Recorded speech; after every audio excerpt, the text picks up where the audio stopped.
Early বিয়ে হলে কি লাভ হয়? ধরুন আপনার 22 বছর বয়সে আপনি উপার্জন শুরু করছেন, ডাল ভাতের ব্যবস্থা করতে পেরেছেন, বাবা মাকে বুঝা বিয়ে শাদী করতে পেরেছেন। আল্লাহ তাআলা আপনাকে একটা যদি সন্তান দেয়, 25 বছর বয়সে আপনি বাপ হয়ে গেলেন।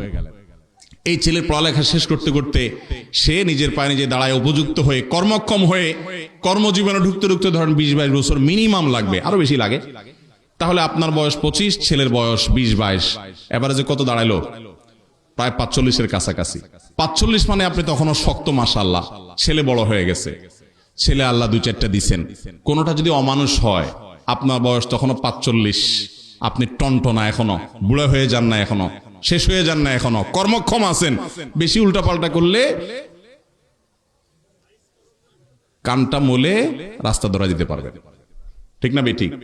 ছেলেও সোজা থাকবে। আর যদি আপনার বয়স 30-এর পরে বিয়ে করেন, এরপরে বলেন না এত সকাল বাচ্চা নিতে হয় না, 2-4-5 বছর যাক, 35 পার হওয়ার পরে বাচ্চা নেওয়ার চিন্তা করলেন, বাচ্চা হইতে হইতে 38 হলো, 38-এর পরে আপনার বাচ্চা হলো। বাচ্চা হওয়ার পরে এই বাচ্চা পড়ালেখা করে কর্মক্ষম হয়ে কাজ টাজ করা শুরু করবে, উপার্জন করা শুরু করবো, সেই জন্য 25 বছর দরকার। 38 + 25 কত হলো?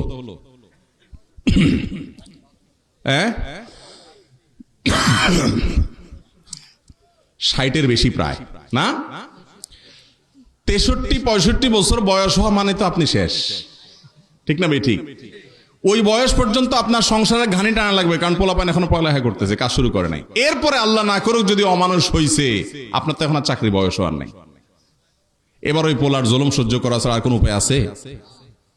আমার ওয়াইফকে অনেকে পরিচিত অনেক মহিলারা বলে যে, ভাবি মাশাআল্লাহ, এই বয়সে আপনি শাশুড়ি হয়ে গেছেন, কদিন পরে নানি দাদি হয়ে যাবেন, মনে হয় যে আপনি এখনো ইয়াং, আর আমরা মাত্র বিয়ে করলাম, এখন একটা বাচ্চা মাত্র নাক দিয়ে শিন পড়তেছে, কবে এটা মানুষ করবো আল্লাহ জানে। আফসোস করে আপনারা যেটা স্মার্টগিরি মনে করতেছেন, ওটা হলো আসল খ্যাতগিরি।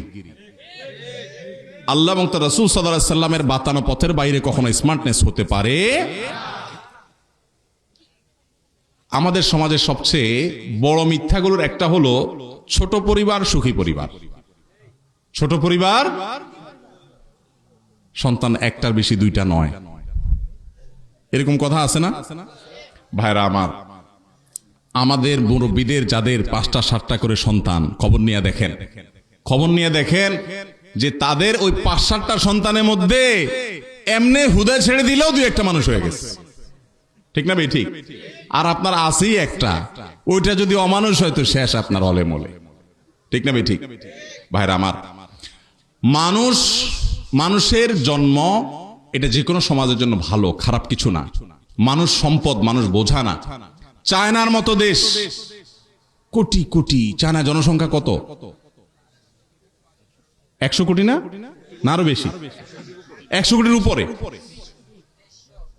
আচ্ছা 120 হোক, 150 কোটি হোক, যাই হোক, আমাদের চাইতে কত বেশি। সেই চায়নায় জন্ম নিয়ন্ত্রণ করতে করতে করতে এখন এমন একটা পর্যায়ে আসছে, সরকার পাম্পট্টি দিয়ে, টাকা পয়সা দিয়ে পাবলিক আর মানুষের জন্মের হার বাড়াতে পারছে না। ক্রাইসিস শুরু হয়ে গেছে। বোধহয় মাসখানেক আগে সময় টিভির মতো একটা বাংলাদেশের নিউজ চ্যানেল, সেখানে একটা নিউজ দেখলাম, ইতালির সরকার কোনোভাবেই মানুষের জন্মের হার বাড়াতে পারছে না। বাচ্চা জন্ম নিলে মারে পুরস্কার, বাপের পুরস্কার, সন্তানের পুরস্কার, টাকা পয়সা, ভাতা, এটা সেটা, সুবিধা, বাচ্চা হোক, বাচ্চা আর হয় না। ভাইরা, কেন জানেন? বিবাহ বহির্ভূত সম্পর্ককে তারা বৈধ মনে করেছে, অ্যাপ্রিসিয়েট করেছে, যেন বিয়ের দরকার হয় না। আর বিবাহিত সম্পর্ক তো শুধু ভোগের ব্যাপার, এখানে বাচ্চা সংসারে ঝামেলা কেন যাবে? আর জন্ম নিয়ন্ত্রণ করতে করতে এই ক্রাইসিস শুরু হয়ে গেছে। প্রেডিকশন বলছে আমাদের দেশেও মানুষের জন্মের হার কমতে কমতে যেই লেভেলে আছে, এটা আরো 10-15 বছর পরে এমন একটা লেভেলে যাবে যে আমাদের সংকট শুরু হয়ে যাবে। আমরা বলি ছোট একটা দেশ, 18-20 কোটি মানুষ, মানুষের মাথা মানুষে খায়, যদি জন্ম নিয়ন্ত্রণ না করি কেমনে চলতে পারবো? মনে রাখবেন, জন্ম নিয়ন্ত্রণ অথবা বিবাহ বহির্ভূত সম্পর্ক, এগুলো চরম পর্যায়ে করতে করতে একটা সমাজের ভিতরে মানব সভ্যতা হুমকির মধ্যে পড়ে যাবে। আল্লাহ রাব্বুল আলামিনের বিধানের উপরে পাল্লা দিতে গেলে গোল্লা যাওয়া লাগবে। আল্লাহর বিধানের সাথে পাল্লা দিতে গেলে কোথায় যাওয়া লাগবে? গোল্লা যাওয়া লাগবে। বুঝবে একটু পরে। স্বাধীনতা দিতে দিতে বলে যে মেয়েরা যা খুশি তা করুক, এরপরে ধর্ষণ কোনোভাবে থামাইতে পারে না, ইফটিজিং কোনোভাবে থামাইতে পারে না, এরপরে বলে না একটু শালীন পোশাক পরার দরকার আছে। গাদায় পানি খায় কিন্তু গলায় খায়। আল্লাহ তাআলা আমাদেরকে আল্লাহর বিধানের গুরুত্ব বোঝার তৌফিক দান করুন। আমার আপনার ব্রেনে বুঝে আসুক বা না আসুক, আল্লাহ যা বলেছেন এর মধ্যেই কল্যাণ আছে, কোনো সন্দেহ। আল্লাহ যা নিষেধ করেছেন এর মধ্যে ক্ষতি আছে, কোনো সন্দেহ। অতএব আমরা যেন এই বিষয়টাকে খুব ভালো করে রপ্ত করি, খুব ভালো করে বুঝি যে সন্তান নিজের পায়ে দানর নাম করে সন্তানকে বুড়া বানায় ফেলবেন, 30-32 বছর বয়স করে ফেলবেন, তাকে বিয়ে দিবেন না, এটা জায়েজ নাই। আমি পল্টনে একটা হোটেল উদ্বোধন করতে গেছি, তো এক যুবক দেখি তার বাপের এরকম হাত ধরে টানতে টানতে নিয়ে আসছে আমার কাছে। আয়সা বলে, হুজুর আপনার বহুদিন খুঁজছি, আজকে কেমনে কেমনে সামনে পেয়ে গেছি, এই যে আমার বাপ বিয়ে দেয় না আমারে, বলেন কিছু।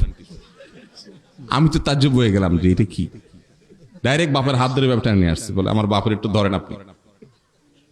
তাই বললাম, মাশাআল্লাহ, তোমার মতো সাহসী ছেলে হলে বাপেরা আর বিয়ে নিয়ে গড়িমসি করার সুযোগ পাবে না।